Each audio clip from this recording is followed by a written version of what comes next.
ಒಡಿಶಾದಲ್ಲಿ ರಣಭೀಕರ ಸುಂಟರಗಾಳಿ ಅಟ್ಟಹಾಸ, ಗಾಳಿಯಲ್ಲಿ ಹಾರಿ ಹೋದ ಜನರು ಮತ್ತು ವಾಹನಗಳು.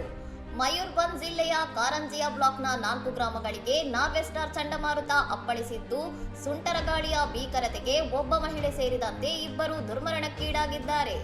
ರಸ್ತೆಯಲ್ಲಿ ನಡೆದು ಹೋಗುತ್ತಿದ್ದ ಪೊಲೀಸ್ ನಾಯಕ್ ಮತ್ತು ಮಾಲತಿ ಮೋಹಂತ ಎಂಬುವವರು ಸುಂಟರಗಾಳಿಗೆ ಸಿಲುಕಿ ಪ್ರಾಣ ಕಳೆದುಕೊಂಡಿದ್ದು, 29 ಜನರು ಗಾಯಗೊಂಡಿದ್ದಾರೆ.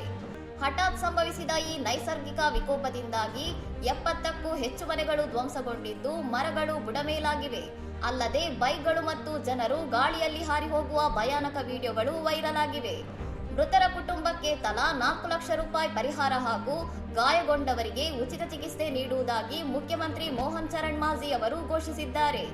ಜಿಲ್ಲಾಡಳಿತವು ಸಂತ್ರಸ್ತರಿಗೆ ತುರ್ತು ಆಹಾರ ಮತ್ತು ವಸತಿ ವ್ಯವಸ್ಥೆ ಕಲ್ಪಿಸಿದ್ದು, ಗಂಭೀರವಾಗಿ ಗಾಯಗೊಂಡವರನ್ನು ಹೆಚ್ಚಿನ ಚಿಕಿತ್ಸೆಗಾಗಿ ಕಿಯೋಂಜರ್ನ ವೈದ್ಯಕೀಯ ಕಾಲೇಜು ಆಸ್ಪತ್ರೆಗೆ ದಾಖಲಿಸಲಾಗಿದೆ.